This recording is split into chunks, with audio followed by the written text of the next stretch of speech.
I was working in a souvenir shop near the demilitarized zone DMZ in South Korea. An American tourist came in and asked me, "So, which one is the good Korea and which one is the bad Korea?" I explained the history of the division. He then asked, "But why is the bad one called North in America? The North won the Civil War. So they were the good guys." It seems like you guys have it all backward, and it's very confusing for visitors. A backpacker in Bangkok was furious. "It's crazy." He told our hostel group that you have to go all the way to America to get authentic Asian food. He had apparently tried to order sweet and sour chicken at a traditional Thai restaurant and was baffled when they brought him pad Thai instead. He was completely, unshakably convinced that American Chinese takeout was the original authentic cuisine of the entire continent of Asia. While visiting the Great Pyramid of Giza, an American tourist asked the guide, "What's the elevator situation like in this thing? Is there a long wait to get to the top?" The guide explained that it was a poor 500-year-old tomb and there were no elevators, only narrow, steep passages. The tourist looked disgusted and said, "That's a major safety violation." In the States, any building this tall would be required by law to have an elevator and be ADA compliant. You should really modernize this place. I used to work for a travel agency. A woman called wanting to book a multi-city European vacation. She said, "I want to start in Rome to see the Pope, then go to Paris for the Eiffel Tower, and end in London for the Queen. I'd like to do it all in a weekend, and I want to drive." I explained that these cities are in different countries, hundreds of miles apart. She sounded annoyed. "But they're all in the EU, right? It's basically one country. It shouldn't take longer to drive from Paris to London than it does from Dallas to Houston." An American exchange student at my university in Australia was confused about our money.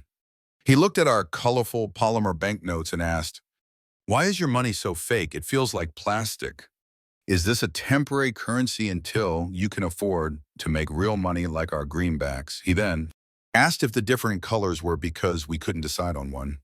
Unlike the professional and uniform look of the US dollar, I was working at a hotel in New Zealand when an American businessman stormed to the front desk. He had just flown in from Los Angeles. He slammed his itinerary down and said, "I've been robbed. I left LA on a Monday evening and I arrived here on a Wednesday morning. My entire Tuesday is gone. I demand a refund for 1/7 of my flight and my hotel room for the day your country stole from me."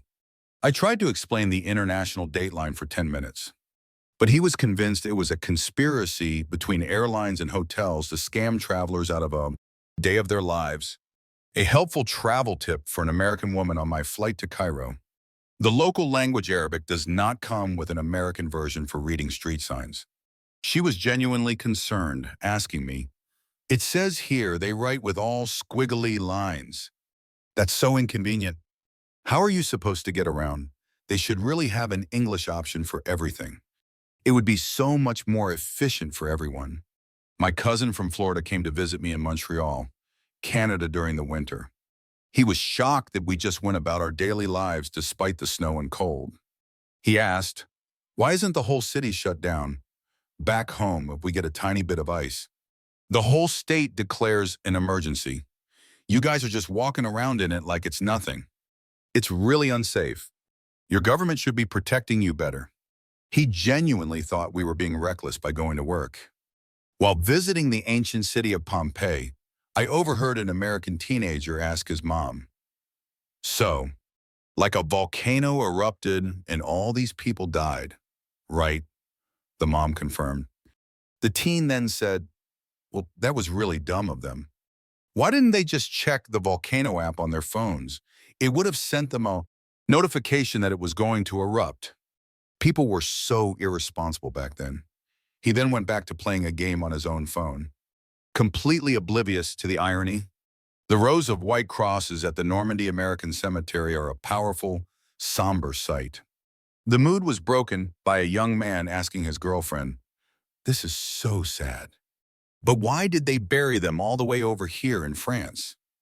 Why not just fly them home to America? It seems really disrespectful to just leave them in a foreign country like this." He said it loudly enough for several European visitors to hear and shake their heads. I was working at the front desk of a hotel in Amsterdam. An American guest called down furious. "My TV is broken. I'm trying to watch CNN, but everyone is speaking some weird language." I tried to explain that he had landed on a local Dutch news channel. He replied, "That can't be right. It's an American news channel. You guys must be pirating the signal and dubbing over it with your gibberish. This is illegal, and I demand you fix it so I can hear it in its original American." In America, our Amtrak system is perfect. It's clean, it's always on time, and it's simple. An American backpacker confidently told me this while we were riding on one of the world's largest and most functional rail networks in India. He was complaining about the crowds and the different classes of service, completely unaware that he was praising one of the world's most notoriously inefficient trains systems while criticizing a lifeline for 1 billion people. I was on a walking tour in Berlin at a remaining section of the Berlin Wall. A young American guy asked the guide, "So, which side was the good side and which was the bad side?" The guide explained the context of East and West Berlin. The guy then said, "Okay, but why didn't the people on the bad side just climb over the wall? It's not even that high." It seems like a pretty lazy way to be oppressed, if you ask me. The collective groan from the rest of the tour group was audible. I was on a flight from Chicago to Dublin. The American man next to me found out I was Irish and started asking questions. His final, most serious question was, "So, do you guys still have leprechauns over there? Or did they all die out?" I was so taken aback. I just said, "No, they're a protected species now. The population is making a steady comeback thanks to government conservation efforts." He seemed very pleased with this information and started taking notes. Handed his change, an American customer looked at the Canadian bills and coins in disgust. "Excuse me," he said to me at my Vancouver coffee shop. "I think you gave me the play money from Monopoly." I had to hold one of our polymer $20 bills up to the light to show him the security features, before he would believe that our colorful currency was in fact real money. My friend was a bartender in a historic pub in Edinburgh, Scotland. An American tourist came in and looked around at the dark wood and stone walls and said, "This is a great theme bar. Which company designed it? It really captures that old-timey European feel. It's almost as authentic as the Epcot Center in Disney World." My friend just poured his Guinness and replied, "We're a startup, sir. Been working on the theme since 1381. The guy thought he was joking and asked to see the manager to compliment him on the design. An American tourist in India was looking at the Ganges River. He saw people bathing and performing religious rituals. He turned to his guide and said, "This is so unhygienic. Don't they know about germs? In America, we have swimming pools with chlorine for this kind of thing, and they're drinking it. You should tell them to stop before they all get sick."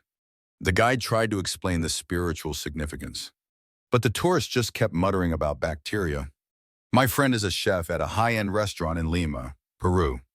A wealthy American couple was dining there and ordered the ceviche, a famous local dish made with raw fish cured in citrus juices.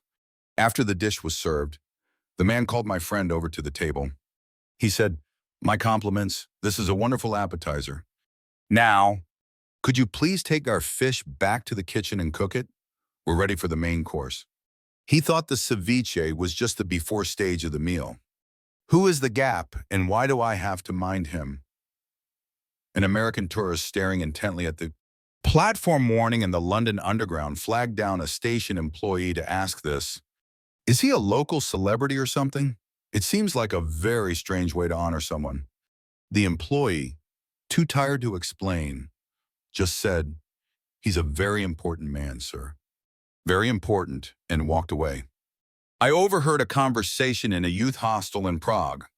An American was telling a group of Europeans, "The best thing about America is our freedom of speech. I can say anything I want about our president and nothing will happen to me." An English guy replied, "That's the same in my country." A German girl added, "Me too." A Swedish guy chimed in, "Yes, we can also do that." The American looked confused, as if he'd just been told a unicorn wasn't real. Really, I thought that was a uniquely American thing. If you guys burned down our capital, how come we didn't nuke you back for that or something? This was a serious question from a Texan, exchange student in my British history class in England. The lecture was on the War of 1812. The professor, with the patience of a saint, had to gently explain that the atomic bomb would not be invented for another 130 years, and that international relations were slightly more complex than that. I was on a train in Germany sitting opposite an American family. The teenage son was looking out the window as we passed a massive wind farm with hundreds of turbines. He turned to his dad and said with complete seriousness, "Wow, Germany must have a lot of tornadoes. Look at all those giant fans they have to set up to blow them away." His father nodded sagely and replied, "That's right, son.